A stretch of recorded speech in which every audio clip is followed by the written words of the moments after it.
এবার ব্রাজিলে একটি হট এয়ার বেলুনে আগুন লেগে প্রায় ৮ জন ব্যক্তি মারা গিয়েছে। গতকাল শনিবার ঘটে যাওয়া এই ভয়াবহ দুর্ঘটনার পর উদ্ধারকারীরা আহতদেরকে খুঁজতে থাকেন।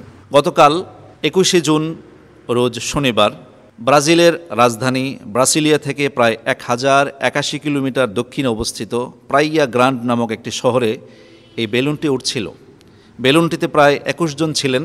তাদের মধ্যে ঘটনাস্থলে ৮ জন প্রাণ হারান এবং ১৩ জন জীবিত উদ্ধার হন। আপনারা অবশ্যই ভিডিওটা দেখবেন যে আন্তর্জাতিক মিডিয়াতে এই ঘটনাটি ফলাও করে প্রচার করা হয়েছে যে একটি হট এয়ার বেলুন, যে আমরা যে সমস্ত বেলুনে প্যারাশুটের মতো দেখি উড়ে, এরকম একটি বেলুন, যে বেলুনের মধ্যে আগুন ছিল, এই আগুনের তাপেই আস্তে আস্তে উপর দিকে উড়ে ফানুসের মতো, অনেকটা ফানুসের মতো। এই বেলুনে প্রায় ২১ জন যাত্রী ছিল। কৌতূহলবশত তারা উঠেছে অ্যাডভেঞ্চার, রোমাঞ্চকর পরিস্থিতি উপভোগ করার জন্যে। কিন্তু ভাগ্য খুবই খারাপ, আগুন আশপাশে লেগে যায়, তারপরে দুর্ঘটনায় পতিত হয়ে ওইখানেই তারা প্রায় ২১ জনের মধ্য থেকে ৮ জনই মারা গিয়েছে, আর ১৩ জন জীবিত আহত অবস্থায় তারা বেঁচে গিয়েছে। এই যে একটি ঘটনা, এই ঘটনা কিন্তু আমাদেরকে সতর্ক করে দেয়। আমরা অনেক সময় রোমাঞ্চকর পরিস্থিতি উপভোগ করার জন্যে, অ্যাডভেঞ্চার করার জন্যে এবং বিভিন্ন অবকাশ যাপনের জন্যে এমন সব জায়গায় যাই এবং এমন সব কাজ করে ফেলি যে আমাদের একটু চিন্তা করি না আমরা যে আমাদের জীবনের দাম কত।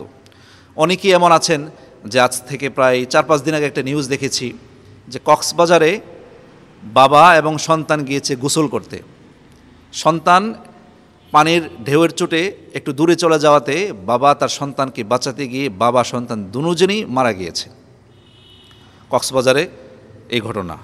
তারপরে একটা দেখলাম ঝর্ণার উপর থেকে ২টা ছেলে পা পিছলে পড়ে গিয়েছে, নিচের ২ জন সহ আর বেশ কয়েকজন মারাত্মক ধরনের আহত হয়েছেন। এই যে এরকম জায়গায় কেন যাওয়া?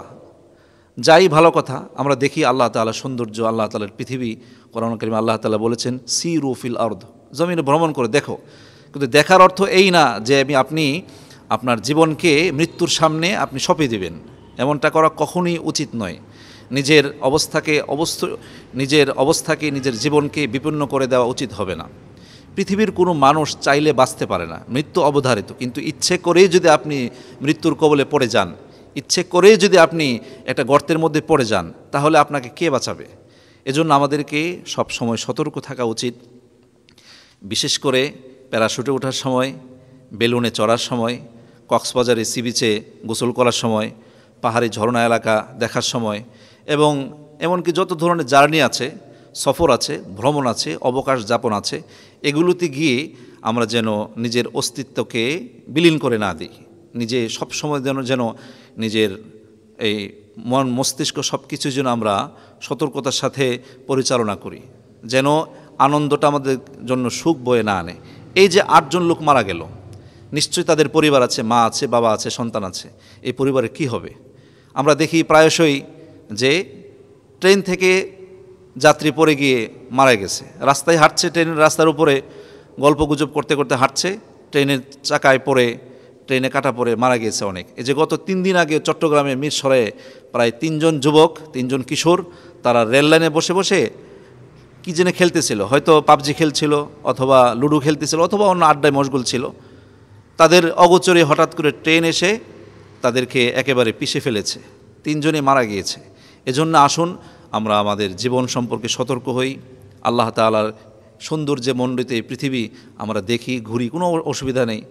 কোরআনুল কারীম আল্লাহ তাআলা ইরশাদ করেছেন যে তোমরা জমিন ভ্রমণ করো এবং দেখো আমার সৌন্দর্য।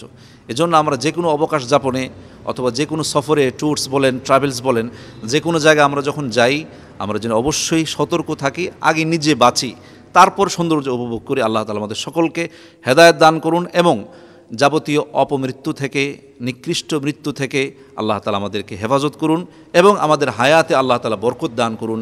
আমিন। আসসালামু আলাইকুম ওয়া রাহমাতুল্লাহি ওয়া বারাকাতুহু।